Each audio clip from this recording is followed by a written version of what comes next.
장관님, 네. 그 인터넷 제도 혁신과라고 하는 부서가 있습니까? 네. 예. 과정은 안 나왔죠. 네. 네. 여기 국장이 있습니다. 아, 예. 일단 장관님께 여쭤보겠습니다. 네. 그 인터넷 제도 혁신과에서 지금 중소상공인 희망재단이라고 하는 그 포털 사업자인 네이버가 네. 출연한 재단에 대해서 관리 감독하고 있는 내용 알고 계십니까? 네, 네이버가 그런 데 출연을 했고 네. 운영을 하고 있는 걸로 알고 있습니다. 네이버 직접 운영하는 건 아닙니다만은. 예. 네이버가 지금 그 1,000억 가운데 지금 500억 정도를 출연하기로 했는데 출연하게 된 동기나 과정은 혹시 파악하고 계십니까? 네, 무슨 뭐 중소기업 보호라든가 뭐 육성 이런 면에서 네이버의 사회적 책무를 하기 위해서 아마 그것을 계획한 것 같습니다. 예. 근데 이제 문제가 이 중소상공인 희망재단에 대해서 네이버가 일단 100억을 출연을 했는데 그 초대 지금 이 재단 이사장으로 중소기업 청장을 하셨던 분이 아마 오셨다가 이 내부에서 상당히 좀 복잡했었던 것 같아요. 그래서 기금을 함부로 좀 쓰고 내부적으로 횡령 의혹도 제기되고 여러 가지 좀 분쟁이 있어서 내부 운영이 지금 정상화가 안 되다 보니까 아마 미래부에서 작년에 이제 감사를 해서 김기식 의원실에 보고도 했다 했는데 혹시 그 작년에 보고받은 내용인지 혹시 네, 뭐 정확하고 자세한 기억은 제가 없습니다만은 큰 틀에서는 그 내용이 그렇습니다. 예. 근데 이제 문제는 이 작년 보고 이후에 이 중소상공인 희망재단이 내부적으로 여전히 지금 정상화가 안 돼 있는 상태인 것 같고요. 그러다 보니까 지금 그 과정에서 네이버도 동시에 이제 출연하기로 2015년도에 200억을 출연하기로 했는데 그 출연 약속이 지금 전혀 이행이 안 되고 있는 상황인 것 같습니다. 그래서 이게 물론 이제 독립된 재단이기는 하지만 어쨌든 인터넷 제도 혁신과에서 이 부분에 대한 네. 감독 권한이 있으니까 제대로 내부 운영이 될 수 있도록 좀 감독을 하셨어야 될 것 같은데 그 부분을 한번 좀 챙겨봐 주시죠.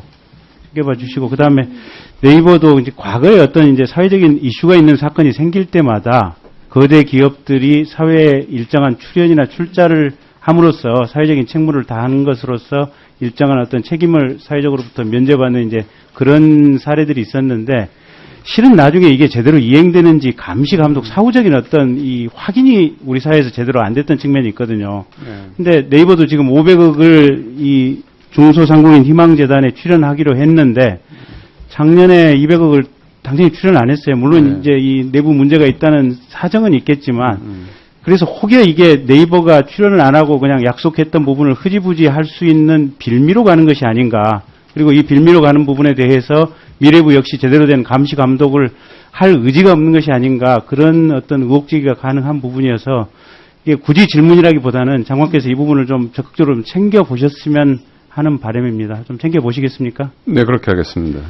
그 이제 말 나온 김에요. 이게 네이버나 다음 이게 이 포털 사이트가 사실은 검색 기능을 독점하면서 우리 사회의 경제적인 문제에 대해서 사실은 중간 매개체, 중간 어떤 거래 중개자의 역할을 사실상 완벽하게 독점하고 있는 상황이거든요. 근데 문제는 우리가 지금 어떤 그 공공교통에 있어서도 사실은 어떤 공적 기능들, 그래서 시골 같으면 지금 버스 공짜로 이렇게 돌리고 있는 군들 많이 있습니다. 그다음에 지하철 같은 경우도 사실은 손해보면서 운영을 하고 있고 버스 회사도 시정부라든지 지방정부에서 굉장히 많은 보조금들이 지금 투입이 되고 있거든요. 마찬가지로 의료 영역도 실은 이게 공공의료의 개념을 가지고 있는데 지금 포털 같은 경우는 과거 10년 전, 20년 전 초기에 생겼을 때는 이게 사적 벤처기업이고 어떻게 보면 국가적 미래 먹거리 산업이지만 2016년 지금 이 순간에 있어서는 사실은 전 국민이 이 포털을 떠나서는 단 한시도 살 수 없는 우리가 생존의 어떤 자연스러운 기반과 같은 물과 공기와 같은 존재들이거든요. 그렇다면 지금 이 시점에서는 우리가 조금 철학과 생각을 바꿔서 포털에 대해서는 공적 서비스로 제공하는 방향을 좀 어떤 이런 방향으로 철학을 좀 바꿔봐야 될 필요성이 있는가라는 것이 본의원의 생각입니다. 그 점에 대해서는 어떻게 생각하십니까? 네, 상당히 어려운 질문입니다. 충분히 법적인 것을 떠나서라도 사회적 또는 경제적 또 국민들의 요구 이런 것을 종합적으로 검토해야 될 상황이라고 보고 있습니다.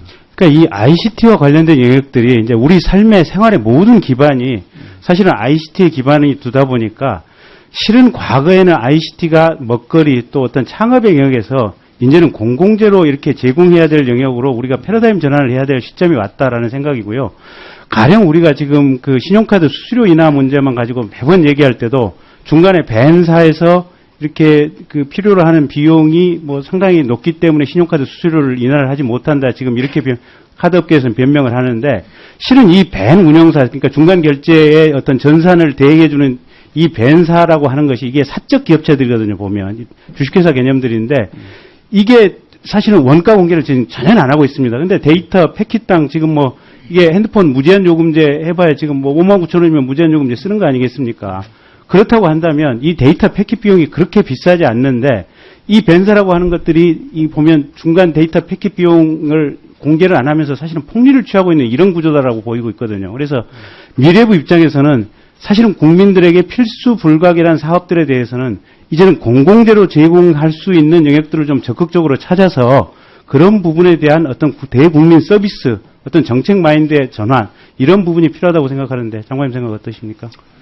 뭐 전반적인 방향에 대해서 말씀하셨는데 미래부가 지금 추진하고 있는 것은 뭐 노약자나 취약계층, 저소득층에 대해서는 그러한 말씀의 취지를 충분히 집행을 하고 있습니다. 예를 들어서 통신 뭐 음성 서비스라든가 이런 것에 대해서 통신 3사가 협력해서 뭐 연간 수천억에 대해 해당하는 그 서비스를 무료로 제공하는 것들도 있고, 뭐 최근에는 또 이 데이터로 넘어감에 따라서 데이터를 무료로 쓸 수 있는 공공 와이파이도 지금 10,000개 이상 이미 전국에 설치를 해서 장소에 가면은 데이터를 무료로 쓸 수 있는 것들을 하고 있고, 그래서 그런 취지에 맞고 하고 있습니다만 전 국민을 상대로 보편적으로 하는 것을 지금 추진할 수 있는 시기인가 상태인가 또는 어떤 범위로 그걸 정의를 하고 합의를 가져야 되는가에 대해서는 좀 더 심도 있는 그 검토나 그 추진이 필요할 것 같습니다.